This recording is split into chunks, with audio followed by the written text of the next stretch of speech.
It's also very appropriate to do this occasion in the month of May, designated by Congress and by President Bush and President Obama as Jewish American Heritage Month. It's difficult to fully capture the contribution of the American Jewish community to the Yishuv and to the State of Israel in just a few minutes. I'll mention a few of the dramatic moments and the dramatic personalities in a contribution that runs very, very deep and through more than 100 years.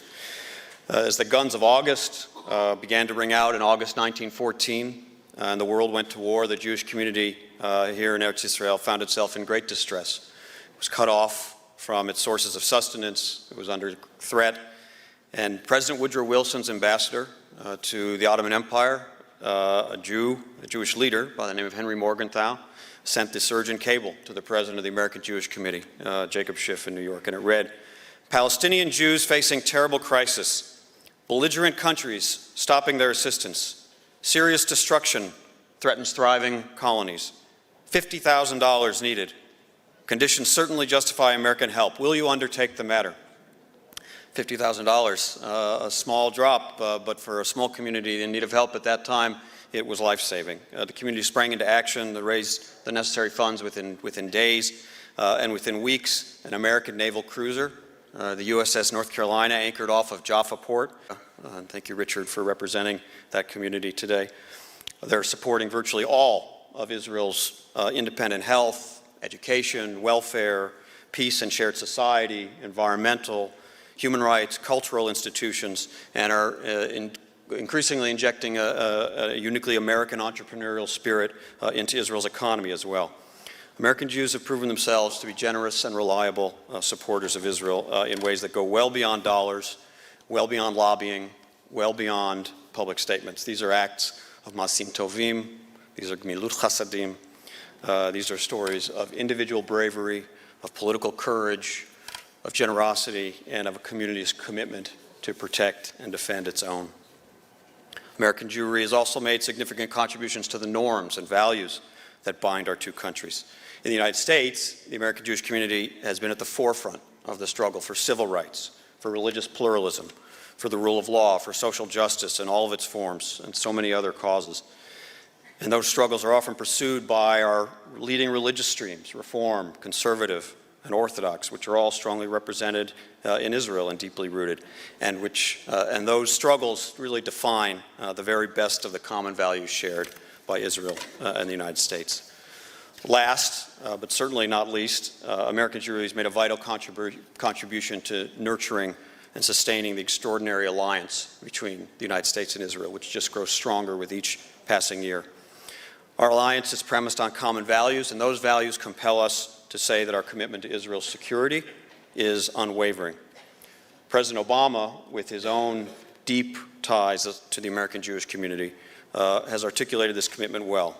He said, "It would be a moral failing on the part of the United States government and the American people.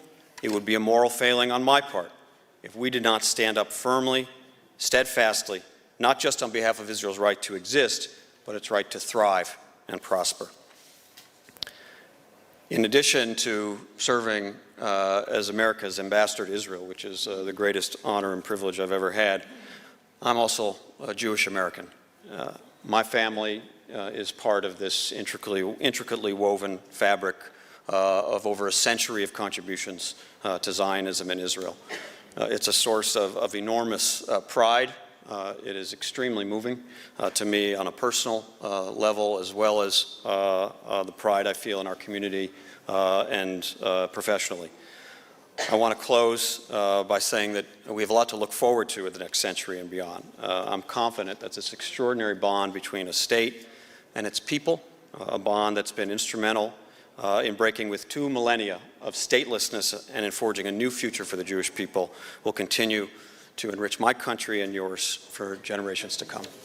My Hebrew name is Rechavia ben Yerachmiel. Yerachmiel, Zikrono Lefraka, was known in the United States as Raymond Sandler. He too would be honored to see his son speaking to the Knesset on behalf of North America diaspora. For you see, my father immigrated to the United States when he was 6 years old from Latvia, and he immigrated to Tulsa, Oklahoma. And I can assure you that you cannot find a place that is more diaspora than Tulsa, Oklahoma. But as was true for so many Jews at his time and even after him, this did not prevent my father from learning and living the values of Judaism, those values that come from our Torah, those values that teach us to treat one another as we wish to be treated, those values that have allowed Jews and have commanded Jews to use their talent when they're on this planet to make this world a better place. It is those values that have allowed our ancestors to make such positive contributions to this world against incredible odds, so disproportionate to our small numbers. And it was those values that were the anchor of my father's life. They instructed the way he lived, and they instructed the way that he treated others. I had the privilege of accompanying Yerachmiel in 1964 when he made his first trip to Eretz Yisrael, the Jewish state he was so committed to as a leader in his community. I will never forget that moment as we got off the plane. He knelt down, he touched the ground, he looked at my mother and I with tears in his eyes and said, "Shekianu." Israel was once only an idea, a dream for all of our fathers and mothers for thousands of years. But thanks to people like my father, like you here today, like the Jews in North America who we recognize today, Israel is now a reality. It is the center of our value system. It is what connects us to Abraham, Isaac, and Jacob, and to Moses, Mount Sinai, and the Torah. And once Israel became a reality, we helped Jews from across the globe find ways to build new lives and make the Jewish state their home. We helped build schools and community centers, hospitals and universities. We filled our pushkas, we bought bonds, and we strengthened the emotional ties that keep all of our people together. When the United Nations declared that Zionism is racism, we stood up. For decades, as the Prime Minister indicated, Jews around the world rallied to help hundreds of thousands of Soviet Jews, Jews from Ethiopia and from other countries make Aliyah. We were there every step of the way.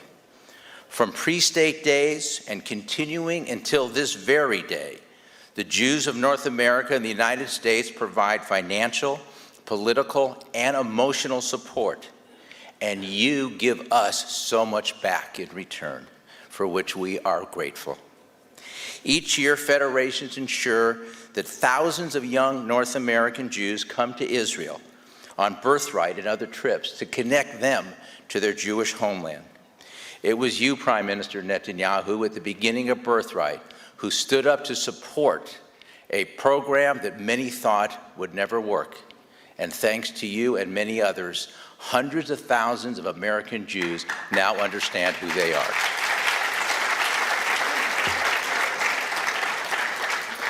We all know that we live in dangerous, complex, and constantly changing times.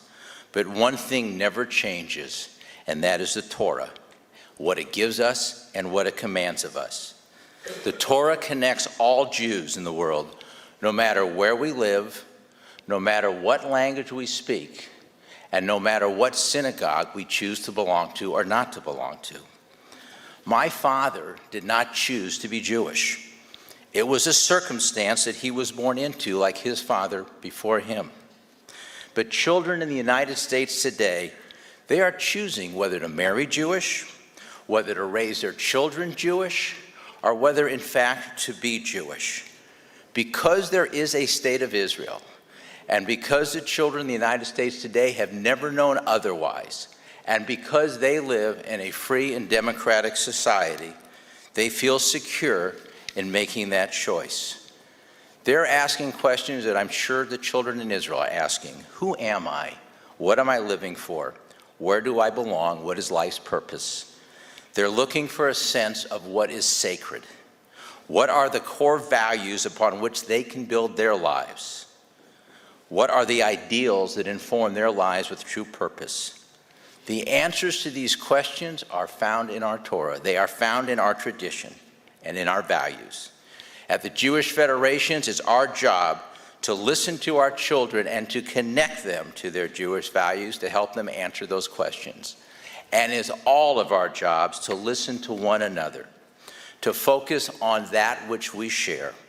Of course, we will all have disagreements, but we must start resolving our disagreements in a civil and caring manner, and never forgetting that we are all Jews. We are all mishpacha. Diaspora Jews may not live in Israel, but Israel lives in our hearts, in our souls, and in our minds. The future of all that my father held so dear, all that all of our ancestors held so dear, depends on a strong Israel and a strong diaspora. We must all feel welcome in each other's homes. As many have said this morning, we have to learn more about each other, we have to listen to each other, and we have to understand each other. At the end of Moses Rabbeinu's life, he set out a choice for the Jewish people when he said, I call heaven and earth to witness against you today that I have set before you life and death, the blessing and the curse.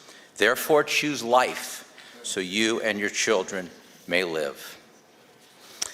So I want to say and close by asking you to join me in choosing to preserve that which we hold sacred. Let's choose life for ourselves, for our children, and for the Jewish people, no matter where they live. I certainly owe that to my father. We all owe that to our ancestors, as well as to our children and to the rest of the world. It certainly needs us now more than ever. Am Yisrael Chai.